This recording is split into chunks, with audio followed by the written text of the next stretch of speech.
She thumps a cane and drinks champagne. She's formidable and judgmental, but we can guarantee that she's a quintessential lady D, but recognizes great potential. What would Danbury do? Welcome to What Would Danbury Do, your guide to Julia Quinn's Bridgerton series from A to V. Grab your tuning fork and a metronome because, folks, it's a new season and a new series here on What Would Danbury Do, and this time things are going to get musical. We're delighted to introduce you to the Smythe-Smith Quartet, and this episode, it's all about cake seduction. Don't forget you can find us on Facebook and Twitter as @BridgertonPod and Instagram as WWDDPod, and we'd love for you to tweet us using the hashtag WWDDPod.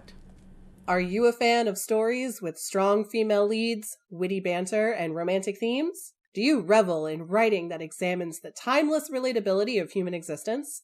If you answered yes to one or more of these questions, then you may be a fan of Jane Austen. And in that case, Wit Beyond Measure is the podcast for you. It doesn't matter if you're reading Austen for the first time or if your well-worn copy of Pride and Prejudice is your go-to read. Wit Beyond Measure will be your next favorite podcast.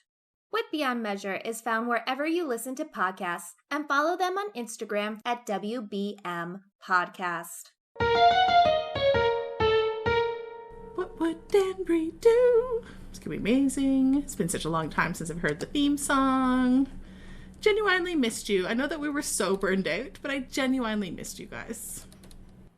Oh, like us, not the song. No, yes, like you. Who else would I miss? I thought you were talking about missing the song, and I was like, that's cute. You can. There's a audio file in our shared folder. I mean, I miss the song too, but no, I mean, you know the words. This. You can sing whenever you like.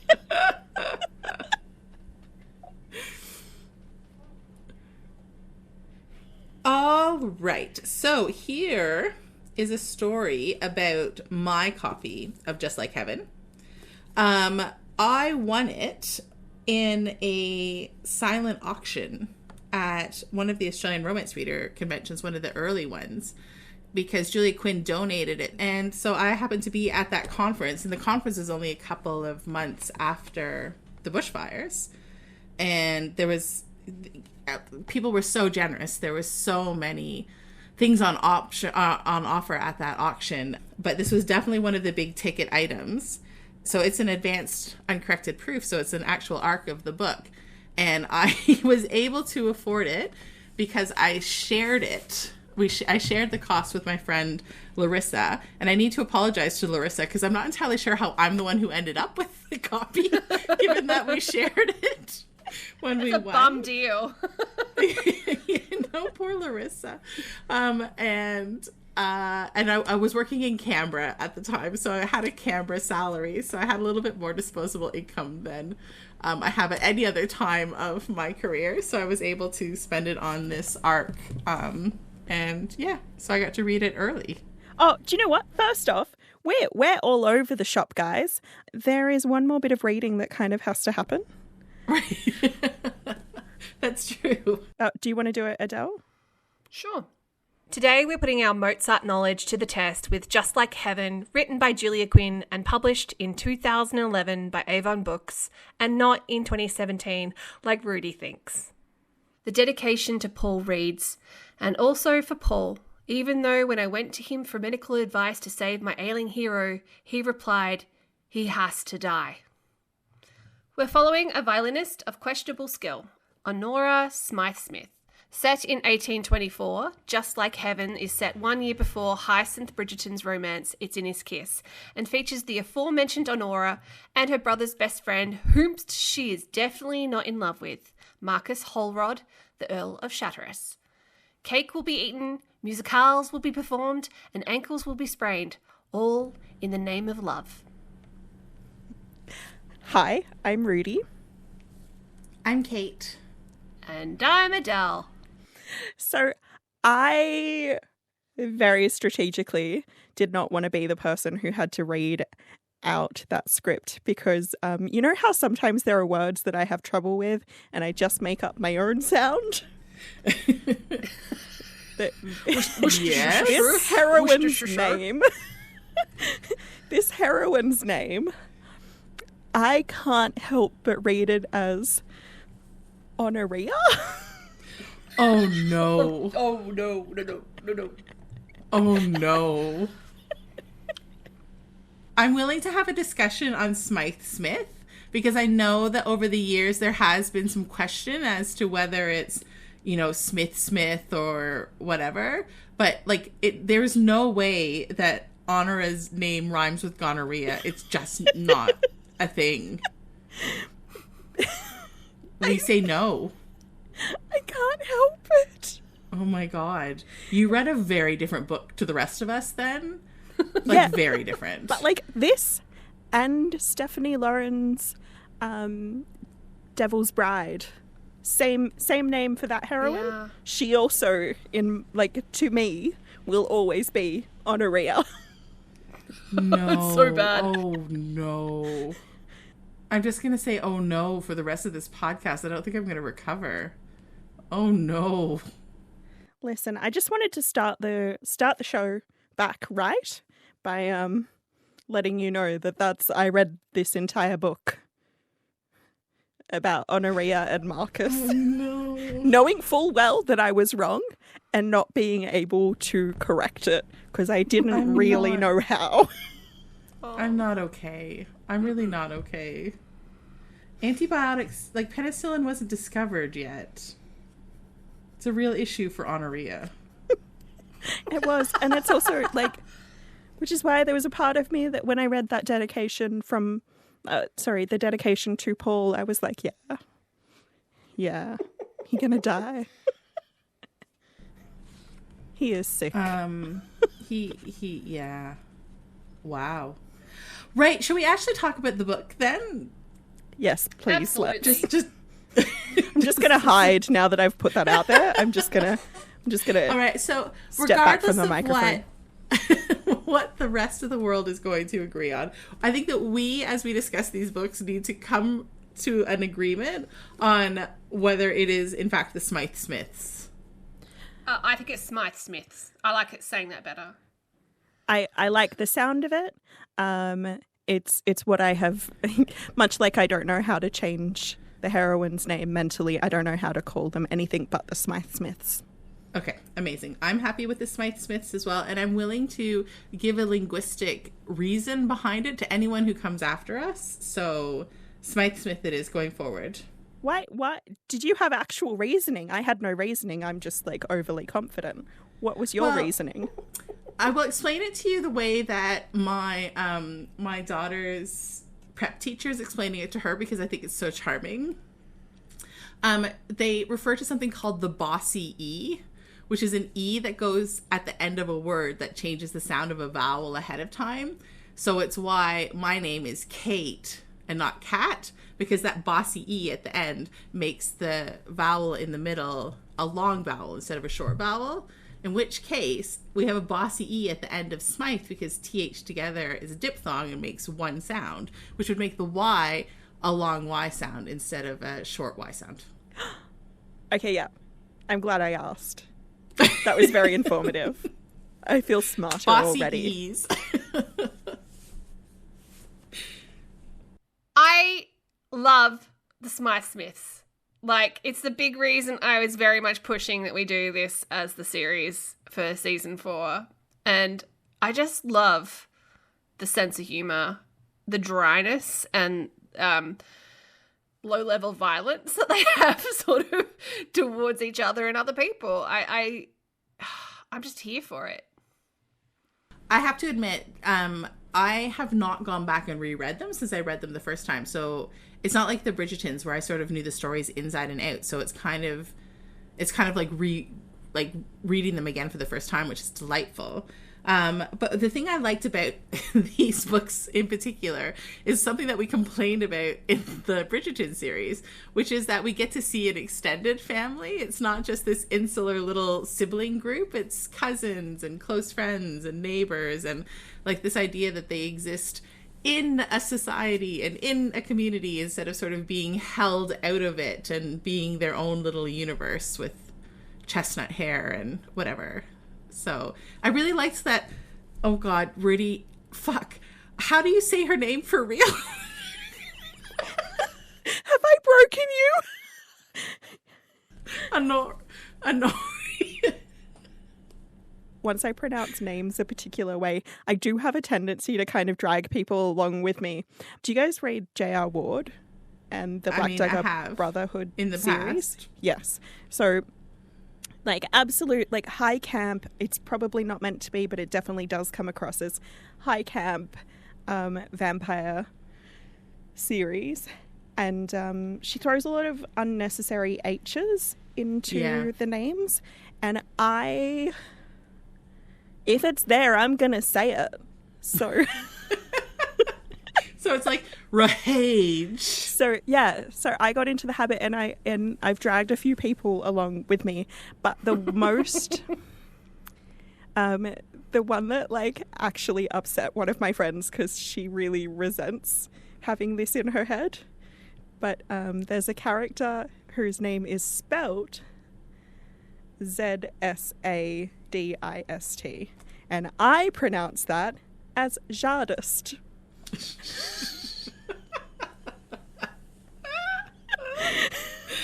Oh no, because it's fancy.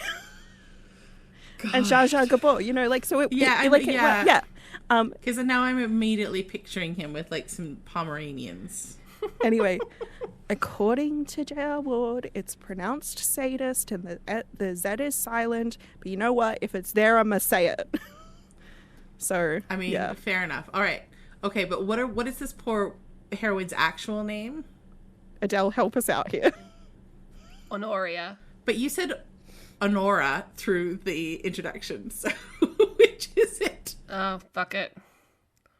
I did look it up. I did do some research. I mean, but the word research has lost all value in the last 2 years as well, so... All right, we're committing to Honoria Smythe-Smith, who actually has friends in this book, which is delightful. It was so nice to see her have friends and not just her family, which was a departure, but a very welcome one.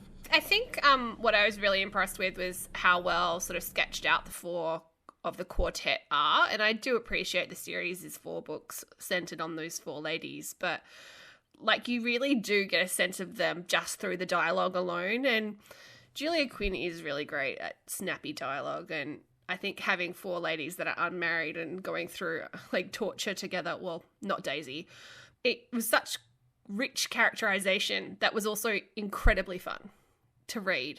Is it familiarity with the universe, or is it writing skill sort of changing because she's got more experience, or... Can I answer this before Kate gives the actual answer to the question, the correct answer? My feeling is, yes, there is like a comfort in the world building, but I think that meant she could direct all her attention and energy to the characters. And I think also having... I mean, the original Bridgerton series was supposed to be 4 novels, if I'm correct. So, like, just knowing she was heading into that series for 4, I think, allowed her to sort of strengthen what the interplay and their relationships to one another, and also I think a lot of that is writing skill. It's probably all of the above. Kate, what is the correct answer? I don't disagree with anything that you said. Like, certainly, like, dramatic shifts in terms of what's happened culturally and what has changed in terms of reader preferences and reader trends. It's just a much more contemporary book to where we are now, and the mores that we have, you know, the social mores that exist now around us. So this was written in 2011, though, not 2017. Jeff Bezos lied to me. I also don't know why I looked online. I've literally got the book in front of me. I don't know why I went online to try and find the release date. Anyway. So this book was written 11 years after the first book came out in the Bridgerton series. And you do see the progression in her writing style and probably her confidence, I think you can see that a lot in these characters. I also think there was less pressure for her to have lots of beats in the narrative. It's used this word before we started recording, Kate. It's quite a quiet story. It's not super dramatic. There's very little conflict. Like, the conflict is all entirely interpersonal, and it's really just about the two main characters getting out of their heads and into the real world. And even that it's largely Honoria. Like, it's not really Marcus so much. He's just so nice. I know, I love him. I know, and, you know, we were talking about this, like, it was such a nice book to be reading at the moment. It was so soothing. I think someone used the word a balm. It was just... It's interesting because I think also it was a way of rewriting Simon a little bit as well, because there's so many parallels between Marcus and Simon in terms of the way that they grew up and their inclusion in a big loving family that's so outside of their experience, and their their situation in society, I suppose, their value to society in terms of their title and their wealth. But it's interesting the way that Simon took his shyness that was mostly focused around his physical disability versus Marcus, whose shyness just seems to be a part of who he is. Yeah. And it's because it's very similar. He's an introvert. He's just, he just doesn't want to be the center of attention. And I did love that that's part of his story, is that he was always happy to let Honoria and her brother take the wheel, basically. I wrote a note while I was starting to read this. It said, at the time of her death, Marcus had seen his mother on precisely 7 occasions. And my note was, so he was either going to be a duke or a serial killer.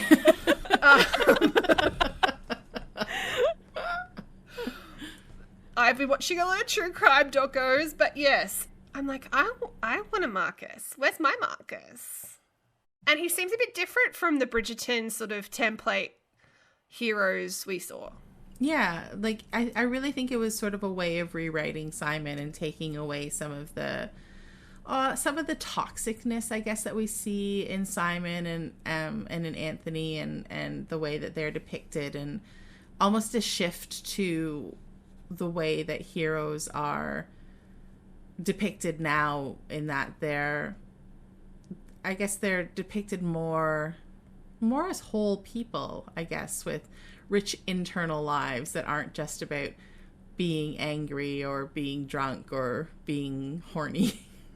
You know, like Marcus is allowed to think about things other than I suppose his physical needs or his physical instincts, and I think it makes him a genuinely more well-rounded hero. Whether you prefer, sort of the fire of a hero like Simon or prefer a quieter hero like Marcus, I don't think that there's any argument that he's more well-rounded than the earlier book Bridgerton men. I feel like this came out in the midst of a lot of like pushback on the alpha hero, and this was like the early days of having beta heroes, when we called them that at this point. There's a lot of like discussion about whether those labels even really suit the kind of characters we're talking about. So like now we might, rather than calling somebody a beta hero, we might call them like a cinnamon roll hero, which actually feels very apt for Marcus, who, man after my own heart, has a sweet tooth. Loves a sweet. But this, like, sort of 2011, I don't know whether it's just that my taste in romance novels was changing and I was seeking out more of more heroes that had like definitely like a less toxic kind of attitude towards the women in their lives, or whether like there was a genuine trend towards this kind of hero. But I'm about to pull something completely out of my ass, so it's completely unresearched and maybe very, very wrong. But I think it's interesting as well to think about what was happening in the world, because like in the 90s, you had the ultra alpha heroes, right? You had so many fucking Navy SEALs, like so many Navy SEALs. And you also had like the super, super alpha paranormal heroes as well. So like the fated mate tropes and things where, you know, the hero could do whatever he wanted because he knew that she was his mate, and thus everything was justified and anything that he did was the right thing to do because they were designed to be together. So the Bridgertons were coming right at the end of that. But by the time 2011 rolled around, like the world had been at war for 10 years after 9/11. Like it was becoming very, very clear that it was an unwinnable conflict. It should never have happened in the first place. People were really tired of the violence and the terror, I guess, and we're starting to look for people who maybe found new ways of solving problems than punching people, or people, I suppose, who could be soft and nurturing and still strong, you know? I don't know. Like I said, completely untested, but that's sort of my feeling of like where we were. I think that tracks a little. Like, Kay, if you think about the 2000s to 2000, maybe 13, 14, there was like a huge amount of anti-hero leads in television and the media. Like, this is on the tail end of House. Like, House is like a dickhead, and like he was one of the most popular like male characters on television. So Tessa Dare has a whole romance novel. It's basically House in a Victorian era setting, and it's I mean, I actually quite like the book, but it is fascinating to me that is someone that like that's a character that someone watched and went, yes, that is a romance hero right there. I dated a guy for a very short period of time who used to refer to House as like his goal. Like he wanted to be that smart and successful, and thus that power. Look, I was young, okay? That's a red flag. That was a red banner. Jesus. Tessa Dare wrote about it. It was fine. I'm allowed to have made my mistakes. Anyway, sorry, Adele, you were in the middle of making a point before I got excited. Yeah, and it was also the Breaking Bad kind of kicking off, and Mad Men, and like all these horrible men that like we just had to empathize with them because they were really nuanced. And I think that's what I really like about Marcus is he's pretty uncomplicated. He was someone who has been brought up in isolation, but he really valued the family who took him on, but also the staff that were around him. He takes his responsibilities seriously. He really values his friendships. He's always kind. Like, when we first see them together in the prologue, Honoria is kind of like a little Hyacinth. Like, she's hell on fucking wheels. And by the time we get to adulthood, she's kind of more Kate than Hyacinth. But, I mean, everyone's kind of on that spectrum when you think about Julia Quinn. But I think, he, even as a child, he was quite kind. Like, even, sometimes standing up to his brother. So her brother. So it was nice to have someone who was quite steady and that there was a comfort level between them and a trust already. So for him, it's discovering, she's like hot. And for her, it's like, he's genuinely into me. He's not just doing the nice thing. Like, the thing is, you know, we see that a lot in romance books of like, oh, it's ulterior motives. Like, you know, I'm a responsibility to them. But like with Marcus, he is genuinely kind and he does the right thing. So it tracks. It's not just something that's been like thrust upon him. Like, he takes everything seriously, and they both know how much her family means to him. So, but I think the realization here is him finding out how much he means to her family, which I think is such a lovely beat in this story. Absolutely. Which kind of takes us to the central event, which lasts through most of the book, which is Marcus. There not that many beats now.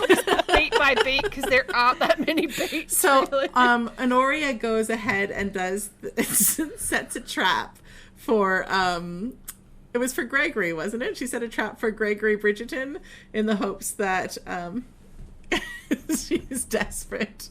Because she's desperate. In the hopes that he will come across her as she will be genteelly and delicately injured, and then he will have to sweep her off her feet, quite literally, and help her back to the house. Only things go. I like how she's taking it super seriously of like creating a molehill hole and like doing it legit. Look, it's so stupid. Look, it is up there with Louisa Musgrove in Persuasion, who like jumps off a wall and somehow nearly dies. Like, I think about that scene a lot and the logistics of it, and I'm not really sure how she was supposed to have landed to nearly die from like maybe her ankle being rolled, but like like, I was doing some aerobics this morning and I like nearly rolled my ankle and it fucking hurt. So I am. Yes, but did you die? Well, not yet, but the day is still young.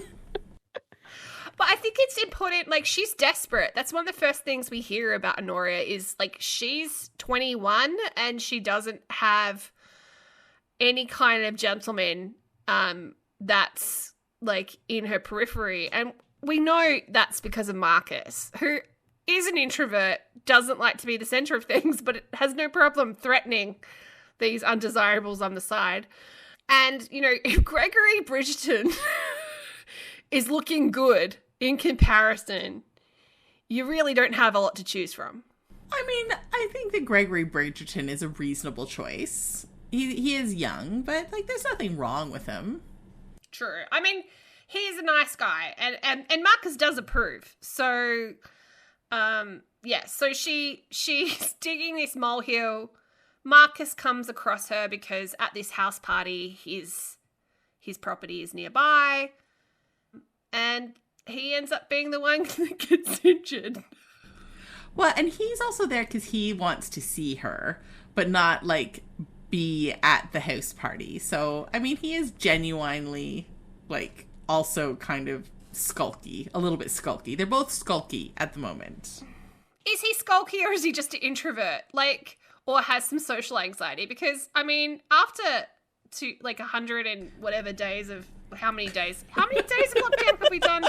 I'm going to feel the same way. A house party? No, thank you.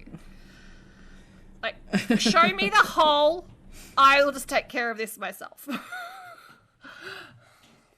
Because I guess there's a slightly chaotic edge to Honoria, as we learn about in the prologue. And it ends up backfiring on her that whilst they have a really fun interchange, he ends up being the one that really hurts himself. Also, while it starts to rain. Of course it rains. Like, if you're going to have a rolled ankle and your friend can't help support you with whatever 3 miles back home and you have to wait there, like, of course it's going to rain. Also England. So, yeah. So this results in Honoria running back to her house, and in the meantime, Marcus's ankle, leg is pretty bad. He insists on getting taken back to his house as opposed to going to Honoria's, which they respect. Yeah, it wasn't Honoria's house. It was Honoria's friend's mom's house. And she was like, yes, do come and be vulnerable here.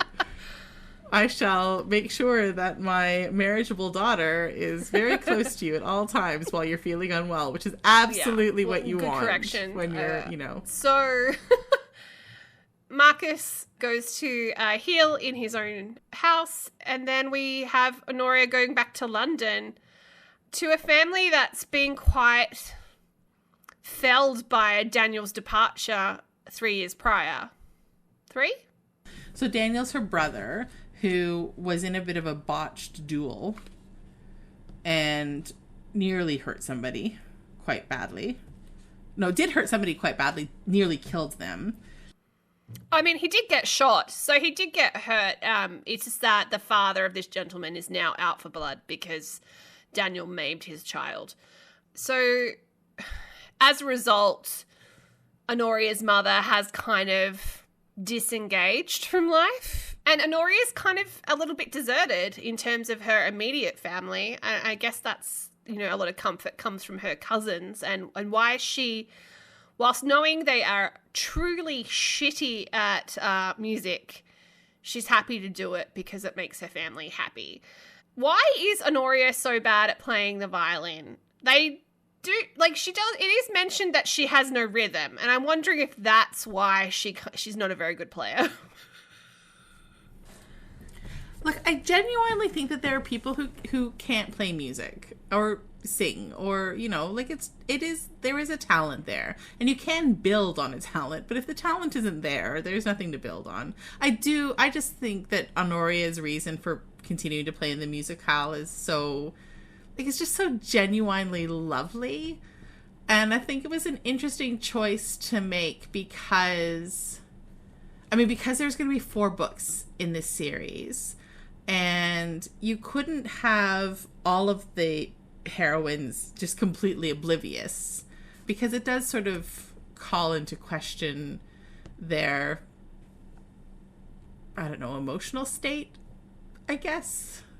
I mean, they're not all the girls that audition for American Idol and know that they think they can sing, That's Daisy, not anyone else.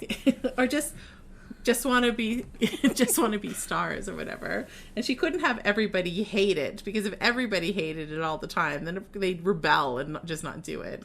She does seem to be the hype woman of the group. Which is why she's the violinist. They are the self-designated rock stars of the quartet. Skill be damned. It is kind of funny because, we're introduced to these 4 women in previous books because we're very much seeing Smythe-Smith musicales that we have seen from Bridgerton perspectives. So, I kind of love that we're actually getting, the nuance of these characters. Like you said, they can't all be oblivious. They definitely are some that know they're bad and don't care. And I think it's like when you go to karaoke and there are the people who are just in it for the vibes. And I'm one of those. So I might actually be what if I am the violinist after all this time? What if that's my role in our trio? And I had to ask myself, am I the violinist of the podcast? I'm with you, though. I'm a terrible singer, and I adore karaoke. There's just something so much fun about going and belting out chart toppers. So, I do like that Honoria is seated in the other books and the violin breakage by Danbury. And there's always a mention, I think, in every single book, or most of the books that mentions Smythe-Smith musicale of one of the violinists grimacing through it. So I think Honoria is the one that appears in all of them, specifically. No. No? Iris is very much the one who is suffering Yeah, through because she can this. play. Yeah. Yeah. And we have seen her from other perspectives previously. But like, yeah. Because this is Colin and Penelope's book, right? Because we're at the musicale where Colin comes back and Danbury knocks the violin. So we might be just before. Well, it's not mentioned that it's Penelope, but it is.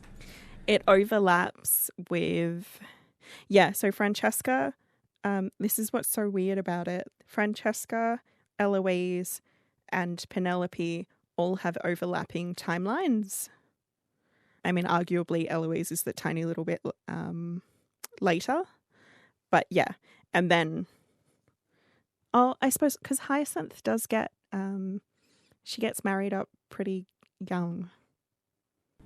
Well, it would make sense because Penelope and Eloise were so old. They were so old. They were in their late 20s. They were just dried up husks of people. I guess it's Marcus who's retroactively plonked in this book, right? He's Danbury's grandnephew? Like, he didn't exist. He wasn't mentioned alongside Gareth. Like, yeah, he's not running around with Gareth. And there's also the question of if Danbury was so invested in fucking Simon, what was wrong with Marcus? I am really enjoying the idea that Danbury has these young men in her life that she acts as a maternal figure to, but she won't actually let them hang out together. Presumably so that they can't ever gang up on her.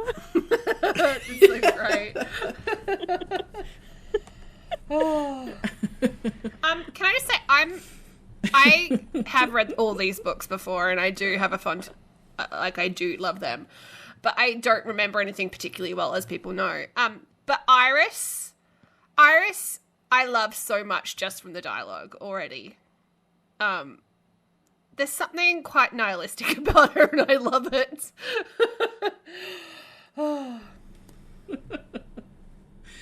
How do you feel in general? Like, is it a trope that you generally enjoy where one of the romantic parties to a story spend significant time in a sickbed and or get unwell and require the other to care for them? I love it. I love it so much. I mean, look, it's a little bit kind of muted. There's no shell to be cracked with Marcus. His vulnerability is how alone he is. The realization of Honoria that, oh, he's not well, he has no one. We need to go now.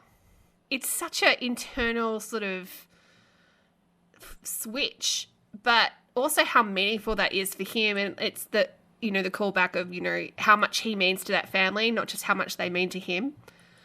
And also, I think, the note of what happens with Honoria's mother, who I cannot remember the name of right now, of that sort of, she's been missing Daniel so much and kind of disengaged, but she has this, medical knowledge that could help someone who's like a son proxy to her, who she cares deeply about.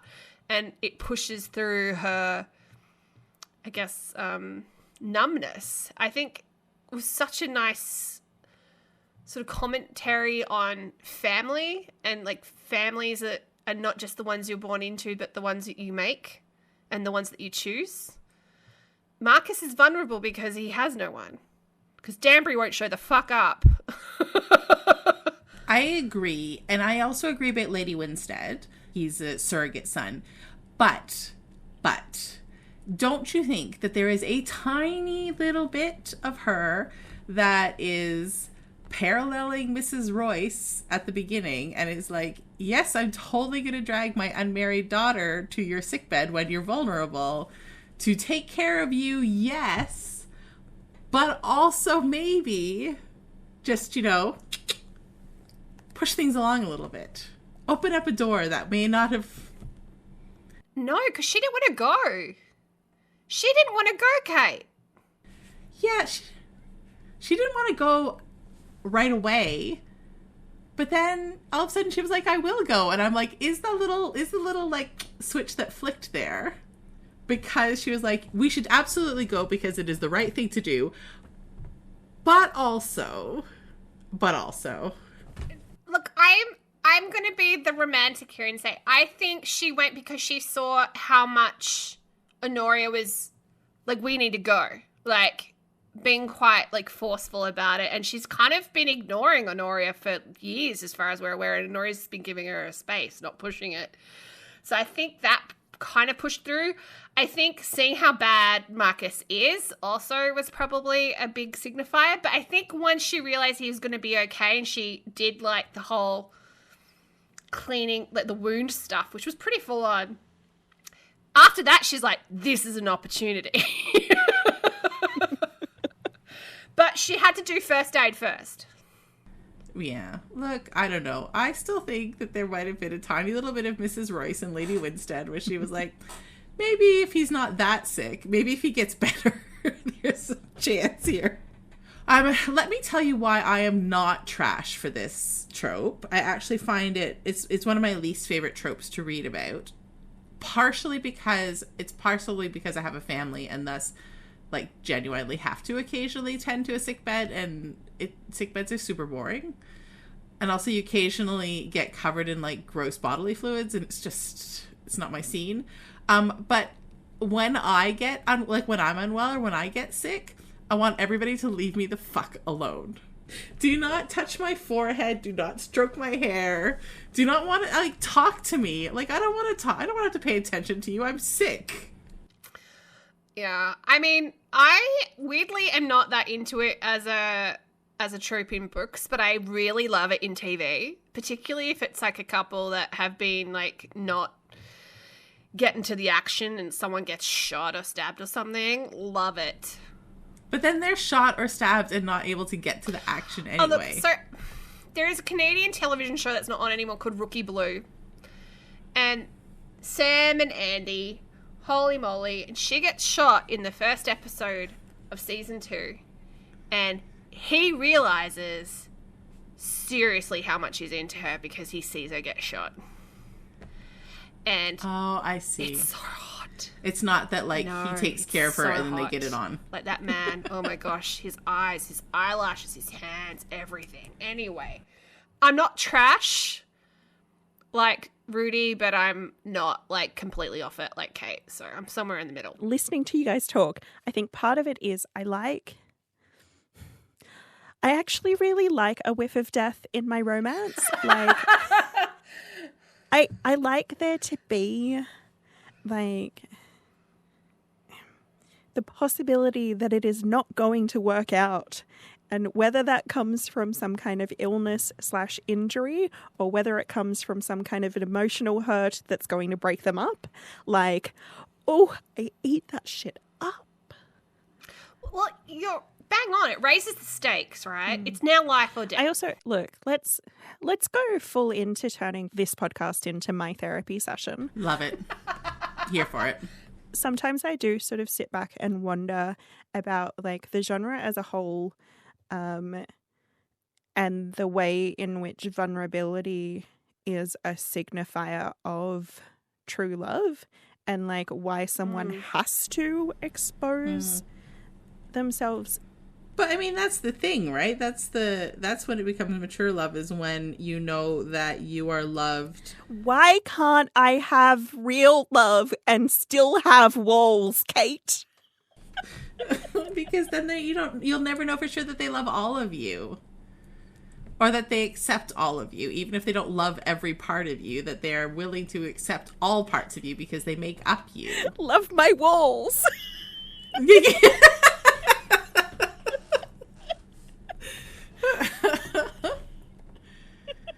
Anyway, sorry, I just needed to, oh, wow. So much of that is getting cut out because it's too hard. It's too... No one else is hearing my gooey center. So we read a book, guys. It's about romance. Well, I mean, this huge chunk of the book that happens effectively in the sickbed, it does a few things. It has Marcus realize, oop, she's pretty. And she cares a lot about me. And it has, you know, the impact on her of like, ooh, he's fine. And also realizing she has feelings for him. And it also like gives her mother a big kick up the butt. But it also, you know, has them both scampering away from that situation rather fast once all like the exercising of dead flesh is done.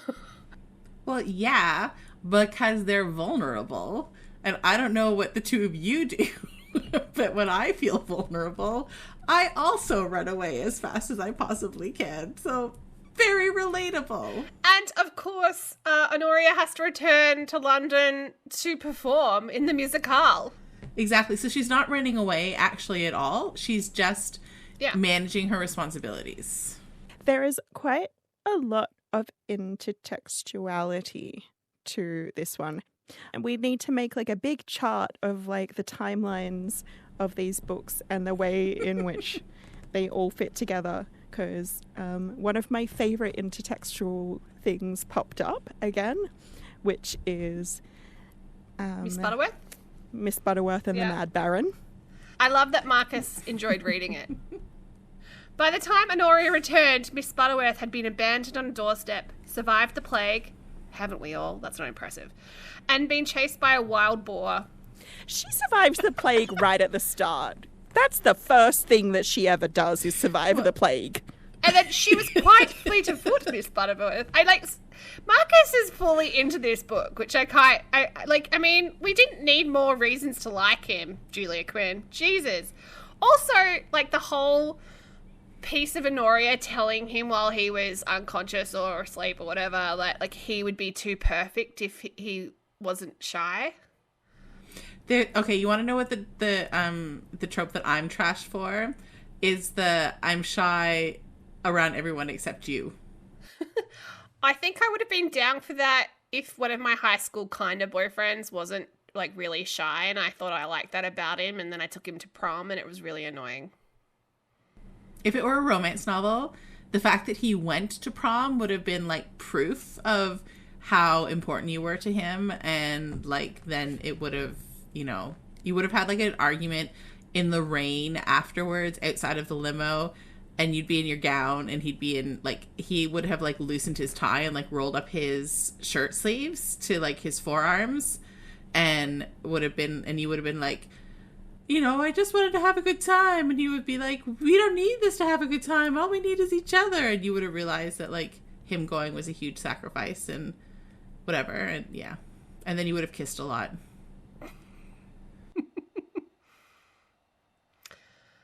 So it's like the last 40% of this book is just the musicale day. Oh my god, yeah, it's a lot like Gregory running. There's a lot of leading up to. Like, how long? How long is a week? I mean, to be fair, it's also a lot of fan service. Like, this is the thing where we get Our Lady Danbury scene, and we get Gregory. Or no, we don't get Gregory. We get Colin, and it's very much like a Bridgerton greatest hits as well. Like, Julia Quinn brings in all of the heavy hitters so that you are very strongly reminded of her best-selling series that came before and feel all warm and fuzzy. And also, just in case this is, you looked at a series that was 8 books long and went too much. So you started with this one, and now you've been introduced to some of those characters. And you're like, oh, 8 books is not that many, really. Is that really cynical? Just because something is cynical does not mean that it is not true at the same time. Is there anything else that you guys wanted to say about the book? Or like... No, but can we talk a little bit about like Marcus's grand gesture being making himself the center of attention to declare his love for her? Daniel shows up beforehand and they have the fisticuffs where oh yeah, the like Marcus's purpose of looking after her is kind of dispelled pretty quickly, because Honoria's is like, you're both knuckleheads, stop it. I'm out of here while you guys fight each other because this is ridiculous. So he already had gotten a pummeling and then comes into the musicale space to see Honoria getting, and her family being completely disrespected by a dickhead. Oh, right. I forgot about him. That's right. Marcus stands up twice. What's his name? He has a perfectly Dickensian name, too. It's like Grimmerly or something. Hold on. I'm going to flip really fast. It is Grimstone. So Grimstone is being all smart and witty, but also very rude and very mean. And Marcus shuts him down. And then Marcus stands in the middle of the room and tells everybody that he loves, or tells Honoria that he loves her in front of everybody and proposes, and it's all very nice. It's really impressive. He, one, clarifies he's really into her in front of her brother. Secondly, defends her and her family in front of, like, an audience, and then professes his love. Like, dude, that's... I mean, he's going to sleep for 3 days after that. That for an introvert, that's a huge, huge amount of energy expelled. Oh, bless. Oh, yeah. No, look, realistically, this was a really lovely book. I really enjoyed reading it. Yeah, as I think Adele said, it was a really nice book to read right at the moment. Such low conflict and low stakes, but not low pace, I think.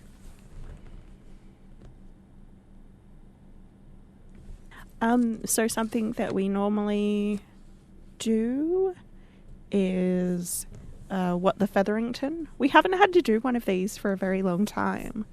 I mean, it's hard for me to think of one. I had to look up what a molehill looked like because, you know, she was digging one. That's what you get for not growing up in the Northern Hemisphere. I knew exactly what she was doing. I think that my What the Featherington is actually directed at myself, and that I read the whole thing calling her Honoria. I'd forgotten, and now you reminded me. More than anything else, that is the thing that I need to call out myself. Yeah, I'm calling you out for mine as well, because you've made this my problem. And I kind of hate you for that. Brilliant. I mean, honestly, this is a pretty, like, it's pretty perfect in like Julia Quinn's... It's a really solid book. Book list. It's really nice. And I meant that in a way that does not sound condescending or patronizing or, like, boring. It's just wonderful. I really liked it a lot. Well, guys, I think now it's time for... What would Danbury do? This is where we imagine that a character from another book has written to our favourite champion of cellists to ask for advice.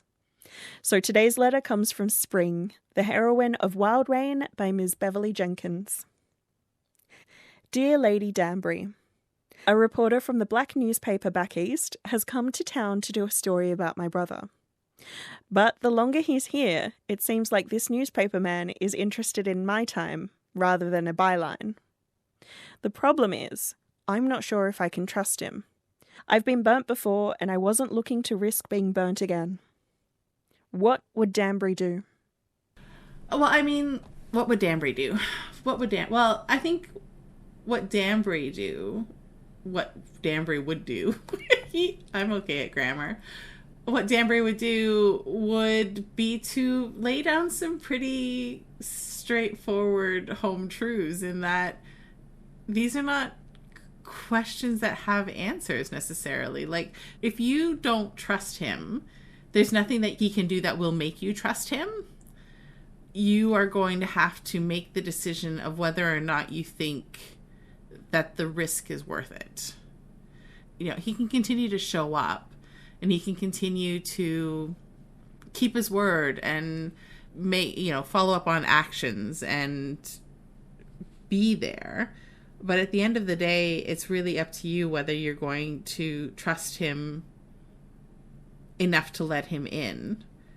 And that's all on her. That's all on you, as opposed to him. Like, he can only show you what he can show you. At the end of the day, it's about whether you're going to meet him there as well. Like, people are gonna fuck up. So it's a matter of trusting him to do his best as opposed to be perfect. Because nobody's going to be perfect, and you have to accept that he's going to do his best and actually just step forward and take that risk. Kate, that really hurt. I'm so sorry. And yet, I stand by it. I'm just gonna lay on the floor while Adele answers. Yeah. Anyway, like, what I'm now realizing is that, like, feelings are heavy, and that's why you have to, like, lay on the floor to experience them. You have to lay on the floor and let them be, like, around you. Like, submerge yourself in your feelings by laying on the floor. I thought I'd just, like, share with everybody. I saw this advice on TikTok a few weeks ago, even though I don't date, like, lockdown or not, is to, like, set, like, a boundary in the first date or something that sort of, like, just see if they walk past it. And be, like, just see, like, if they do that on the first date, it's going to be a problem longer term. I think, you know, you just have to judge by actions. And if your gut is a tingling, get the fuck out of there. Can you tell I've been watching a lot of Mindhunter? Oh, Jesus. Like, too many women think that every guy is their fucking hero. It's not the case. Most of the time, they are the villain. All right, okay. You are no longer allowed to watch Mindhunter. Go fucking watch The Babysitter's Club for a while, and then we will reconvene.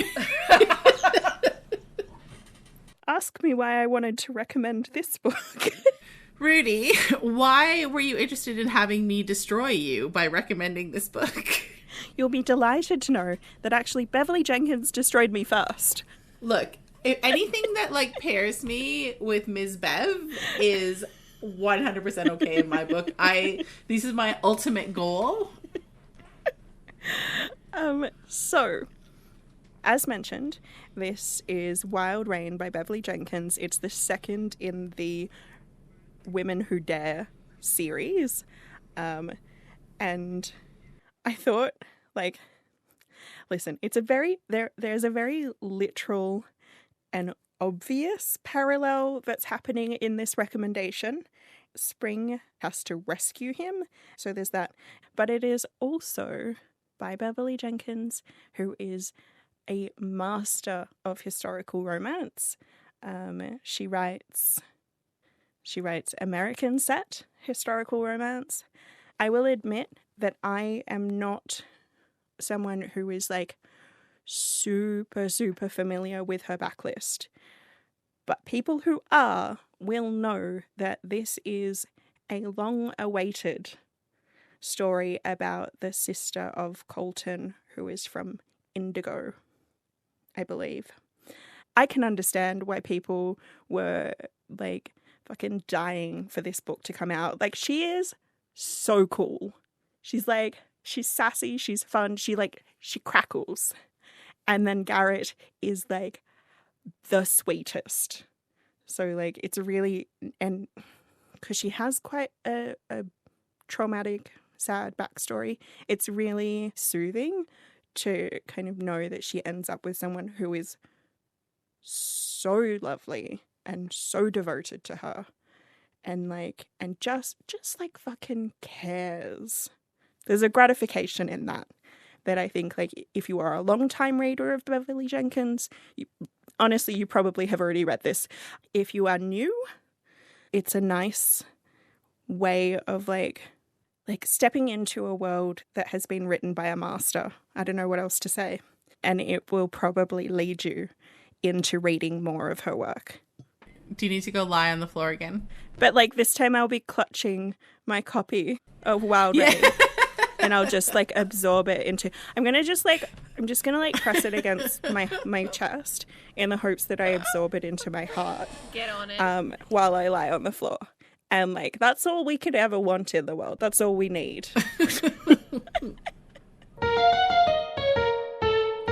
That's all for this episode of What Would Danbury Do? We'll be back in a fortnight with a night like this. In the meantime, you can find us on Twitter at BridgertonPod and Instagram as WWDDPod, or send us an email at bridgertonpod@gmail.com. This episode was recorded on the traditional and unceded land of the Gadigal, Wurundjeri, and Boonwurrung people, and edited by audio producer Rudy Bremer on Gadigal country. Thanks for listening, and remember, WWDD. What Would Danbury Do is part of the Frolic Podcast Network. Find more podcasts you'll love at frolic.media/podcasts.